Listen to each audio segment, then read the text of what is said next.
주님 평화. 제가 7살 때 처음 자전거를 배웠습니다. 저희 형님이 가르쳐 줬었는데요. 형님이 뒤에서 붙잡고 저를 이제 자전거를 타도록 도와줬어요. 여러 번 이제 자전거 비틀대기도 하고 하면서 형님이 중심 잡는 법을 알려준 후에 이제 저보고 혼자 타보라고 하더라고요. 근데 제가 아직 무서워서 좀 잡아달라고 했어요. 그래서 형이 뒤에서 잡아줬습니다. 그리고 앞으로 가는데 왠지 형이 놀 것만 같은 거예요. 흔들흔들 거리니까. 그래서 형 잡고 있어? 그랬더니 잡고 있어 그러더라고요. 또 가다가 형 잡고 있어? 잡고 있어 그래요. 근데 좀 많이 흔들리긴 하더라고요. 그래서 꽉 잡으라고 말하려고 뒤를 돌아봤더니 형이 손을 놓은 채 웃으면서 나를 쳐다보고 있더라고요. 그 순간 중심을 잃고 넘어졌습니다. 근데 그 넘어진 순간에 제 무릎팍이 깨져서 피가 나는 그 아픔보다는 형이 나에게 거짓말을 했다는 것에 대한 충격, 나를 배신한 거죠. 내 믿음에 배신을 한 거예요. 그 상처. 그래서 그게 더 화가 나서 울면서 왜 놨냐고 화를 냈어요. 근데 형이 괜찮아 너 잘 타잖아 라고 얘기를 했어요. 하지만 그렇게 말을 해도 저는 형이 그 순간엔 참 미웠습니다. 물론 그리고 나서 한번 넘어지고 나니까 좀 더 혼자 탈 수 있는 용기가 생기고, 그래서 몇 번 넘어지면서 자전거를 배웠고 잘 타게 되었죠. 요한복음 13장 16절 17절의 말씀을 보면요, 내가 진실로 너희에게 말한다. 종은 주인보다 높지 않고 파견된 이는 파견한 이보다 높지 않다. 이것을 알고 그대로 실천하면 너희는 행복하다 라는 말씀이 있습니다. 예수님께서 제자들의 발을 씻겨주신 후에 하신 말씀인데요, 되게 의미 있는 말이에요. 왜냐하면 이것을 알고 그대로 실천하면 우리가 행복하대요. 행복의 원리를 가르쳐주고 계시거든요. 그 원리가 이거예요. 종은 주인보다 높지 않고 파견된 이는 파견한 이보다 높지 않다는 것을 깨닫는 것. 즉 주인의 뜻을 순명하고 파견 보낸 이의 원의대로 살아가는 것, 이것이잖아요. 근데 사실 이게 쉽던가요?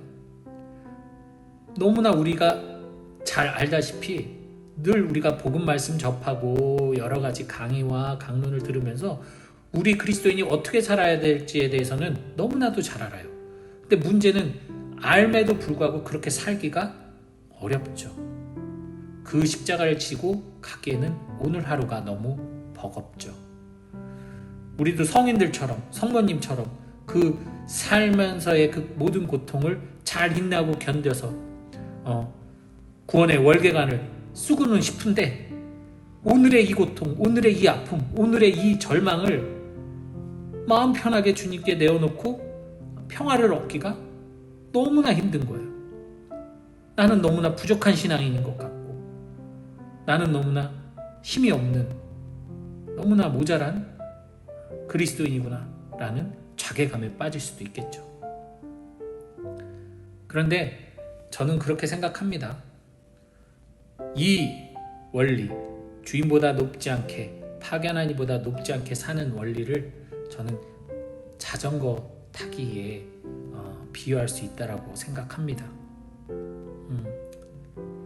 제가 자전거를 잘 타도록 저의 뒤를 붙잡아준 형이 하느님이라면, 저는 하느님에게 의해 훈련을 받고 자전거를 잘 탈 수 있게 됐죠. 그죠? 중심을 잡고 갈 수 있게 됐어요.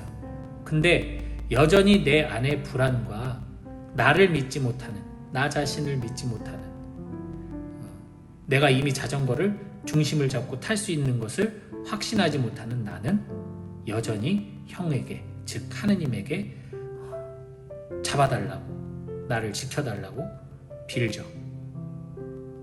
그러나 이미 내가 중심을 잡고 내가 능히 자전거를 조종하고 탈 수 있다는 것을 알고 있는 하느님은 뒤에서 응원하며 손을 놓습니다. 그리고 나는 자전거를 혼자 타고 갑니다. 그러나 불신과 또 나의 나약함이 뒤를 돌아보게 만들죠. 그리고 하느님이 손을 놓고 있는 부분에 대해서 마치 하느님이 나를 도와주지 않는 것처럼, 혹은 하느님의 부재함을 느끼면서 결국 넘어지고 맙니다. 배신감이 드는 거죠. 그러나 이것을 기억해야 합니다. 매우 중요한 두 가지 사실이 있는데요. 하나는 하느님이 손을 놨다고 해서 우리에게서 눈을 뗀 적은 한 번도 없다는 것.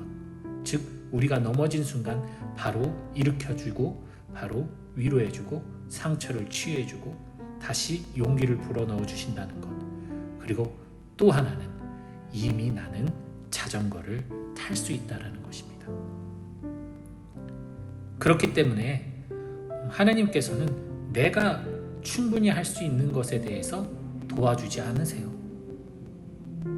우리가 할 수 없는 것, 구원 이외에 어떤 것도 하느님의 도움이 필요 없어요. 사실 우리가 하느님의 말씀대로 충실히 살아간다면 모든 것은 어떠한 어려움도 능히 헤쳐나갈 수 있는 능력을 이미 우리 안에 심어 놓으셨기 때문입니다.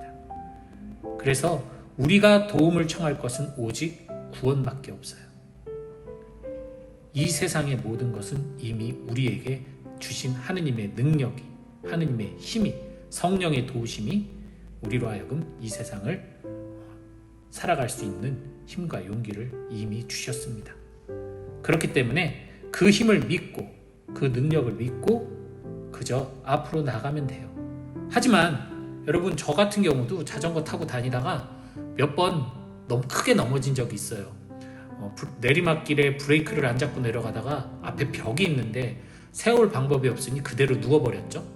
살이 진짜 다 까졌었는데 그런 적도 있었고, 최근 일인데 몇 년 전 저희 지금 이 센터 앞에 자전거를 타고 보도블록을 가다가 보도블록에 홈이 있었어요. 그 홈에 걸려서 완전히 몸이 떠서 떨어진 적도 있습니다.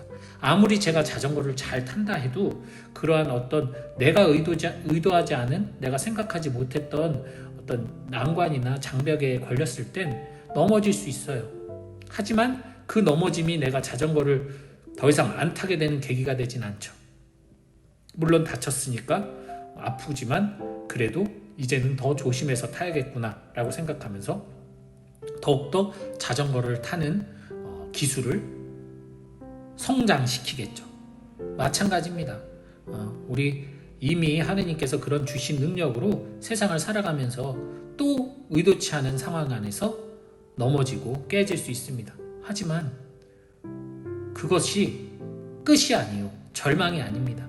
그것을 통해서 우리는 더욱더 성장할 수 있는 기회를 부여잡습니다. 우리가 일상을 살아가면서도 어떤 사업을 계속 실패하면서 그것을 바탕으로 더욱 성숙하여 사업을 하는, 혹은 어떤 프로젝트를 함께 할 때 그 실패를 통해서 더욱더 발전된 결과를 내는 것처럼 우리의 신앙 생활 또한 이러한 넘어짐과 좌절이 수반되어야만 더욱더 성숙한 신앙으로 나아갈 수 있습니다. 그것이 바로 우리를 보내신 분의 뜻이고 그대로 실천하는 것이 우리의 몫이 될 것입니다. 앞만 보고 가십시오. 주님께서는 늘 뒤에서 우리를 보고 계시며 우리를 응원하고 계십니다. 오늘도 주님과 함께 기쁘게 페달을 밟아봅시다. 주님 평.